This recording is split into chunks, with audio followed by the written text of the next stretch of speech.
प्रदर्शन की ये हिंसक तस्वीरें आपने पटना से देखी, लेकिन अब आपको लिए चलते हैं अगली खबर की ओर, क्योंकि असम से लेकर बंगाल तक जोरदार प्रचार कर रहे रक्षा मंत्री राजनाथ सिंह का कहना है कि नागरिकता कानून को लेकर उनकी सरकार को कोई शंका ही नहीं है। ममता पर राजनाथ ने चोट करते हुए कहा कि उन्होंने फायदा लिया है इस बात का। बंगाल से लेकर चीन और पाकिस्तान पर राजनाथ सिंह से देखिए आज तक की खास बातचीत। राजनाथ जी, स्वागत है आपका आज तक पर। असम के चुनाव के लिए आप प्रचार करने जा रहे हैं। बीजेपी ने अपने संकल्प पत्र में कहा है कि कैबिनेट की पहली मीटिंग होगी तो सीएए लागू करने का फैसला लेंगे। ये बंगाल के लिए आया, क्या असम के लिए भी संकल्प पत्र में सीएए लागू करने की टाइमलाइन आएगी? मैं समझता हूं कि हम पूरी सावधानी बरतेंगे कि किसी भी सूरत में जो असम की एक पहचान है, जो आइडेंटिटी है, वो किसी भी सूरत में प्रभावित न होने पाए। यह हमारा प्रयास होगा और वहाँ की जो सभ्यता संस्कृति है वह और अधिक मजबूत हो, असम की पहचान मजबूत हो, यह हम लोगों की तरफ से भरपूर कोशिश होगी। जो भी करना होगा हम लोगों को विश्वास में लेकर ही करेंगे। असम के लोगों अभी तय नहीं किया कि वहाँ सीएए को लेकर बातें उस तरीके से कुछ लोगों के द्वारा इस सीएए को लेकर जो है एक गलतफहमी लोगों के अंदर पैदा की जा रही है, तो लोगों को एक विश्वास में लेकर ही कदम उठाना मैं समझता हूं कि यह उचित होगा। इसी चीज को लेकर विपक्ष आपको घेर रहा है कि आपको बैलेंसिंग एक्ट करना पड़ रहा है बंगाल असम के बीच में, क्या वाकई ऐसा है? नहीं, बैलेंसिंग एक्ट नहीं। कभी भी हमारी सरकार का यह उद्देश्य नहीं हो सकता है कि किसी भी राज्य की आइडेंटिटी प्रभावित हो, हम कभी नहीं चाहेंगे। और लेकिन कुछ लोगों ने आशंका पैदा कर रखी है कि इसके कारण जो है वहाँ की जो आइडेंटिटी है, पहचान है, वहाँ की सभ्यता संस्कृति है, वो प्रभावित होगी। तो मैं समझता हूँ कि इस गलतफहमी को हम दूर करने की कोशिश करेंगे।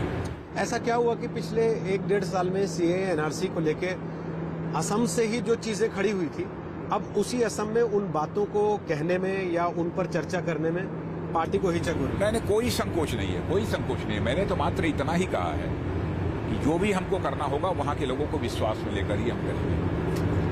जो लोगों की गलतफहमी है उसको हम दूर करने की पूरी कोशिश करेंगे।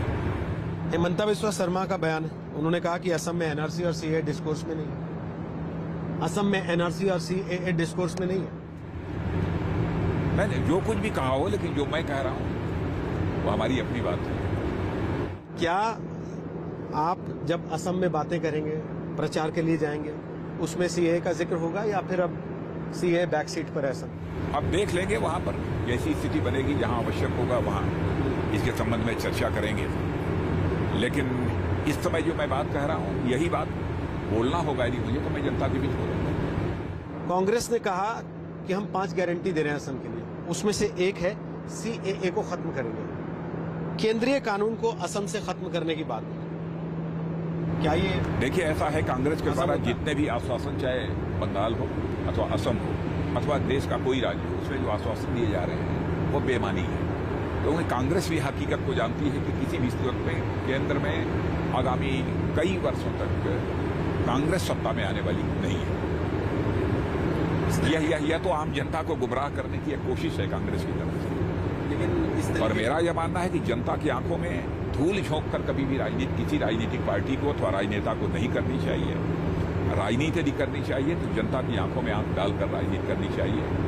विश्वास का संकट किसी भी सूरत में किसी राजनीतिक पार्टी को नहीं पैदा करना चाहिए, क्योंकि ऐसा मैं मानता हूं कि इसके पहले जिस प्रकार की राजनीति कुछ समय के लिए हुई है, उसमें राजनीतिक पार्टियों की कथनी और करनी में, वर्ड्स और डीड्स में अंतर होने के कारण भारत की राजनीति और भारत के नेताओं के प्रति अप टू सम एक्सटेंट किसी हद तक एक विश्वास का संकट, क्राइसिस ऑफ क्रेडिबिलिटी पैदा हुई है। भारतीय जनता पार्टी देश की एक ऐसी राजनीतिक पार्टी है जिसने भारत की राजनीति में पैदा हुए इस विश्वास के संकट को, इस क्राइसिस ऑफ क्रेडिबिलिटी को चुनौती के रूप में स्वीकार किया है। हम जो कहेंगे वो हम करेंगे।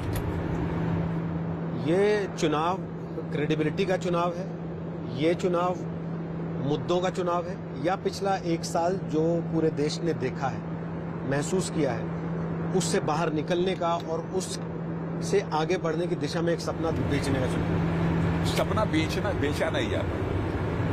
जो बातें रखी जाती हैं, जो स्वप्न दिखाए जाते हैं, उस स्वप्न को पूरा करना यह राजनीतिक पार्टी की जिम्मेदारी होती है।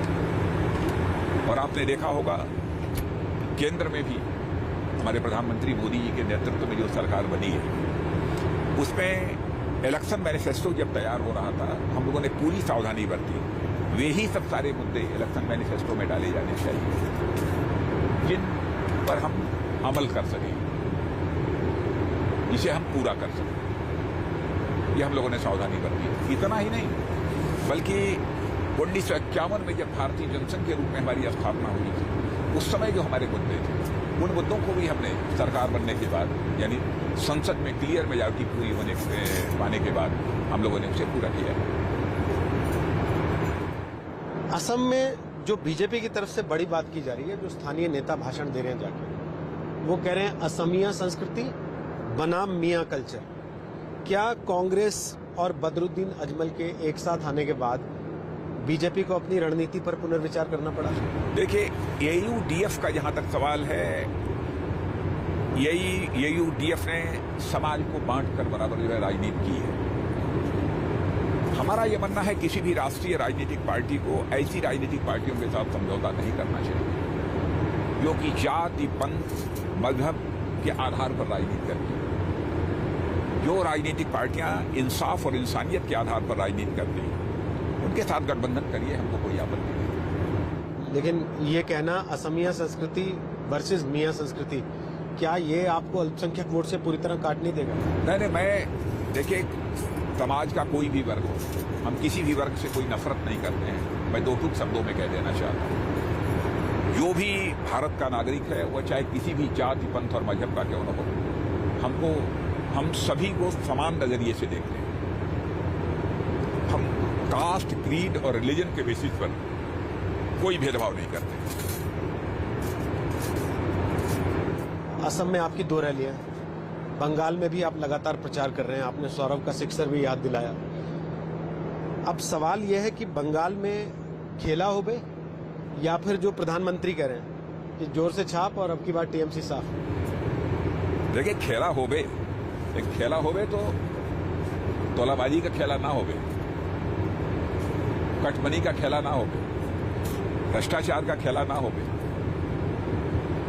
खेला हो बे तो विकास का खेला हो बे, अशांति का खेला हो गए पश्चिम बंगाल। बीजेपी ने इस बार नाक का सवाल बना लिया क्या बंगाल पे? नाक का सवाल बना लिया? मैंने नाक का सवाल बनाने का कोई प्रश्न नहीं। चुनाव जैसे सभी चुनाव लड़ते हैं, वैसे हम बंगाल का भी चुनाव लड़ते हैं। इस बार इतना कॉन्फिडेंस क्यों है बंगाल को लेकर बीजेपी? कुछ खास? जन सामान्य में जैसा माहौल बना हुआ है और भारतीय जनता पार्टी के प्रति जन सामान्य में जो एक विश्वास और भरोसा निरंतर बढ़ता जा रहा है, और हमारे प्रधानमंत्री मोदी जी के प्रति भी इस प्रकार का विश्वास और भरोसा लोगों के अंदर पैदा हुआ है, और जो हम लोगों की सार्वजनिक सभाओं में जन सामान्य के रुझान देखने को मिल रहे हैं, उससे हम लोग पूरी तरह से आश्वस्त हैं कि बंगाल के चुनाव में इस बार भारतीय जनता पार्टी कहीं 200 से अधिक सीटों पर विजय प्राप्त कर सकती है। रुके यहाँ एक छोटे से ब्रेक के लिए, फौरन होंगे हाजिर कुछ और खबरों के साथ। देखते रहिए आज तक।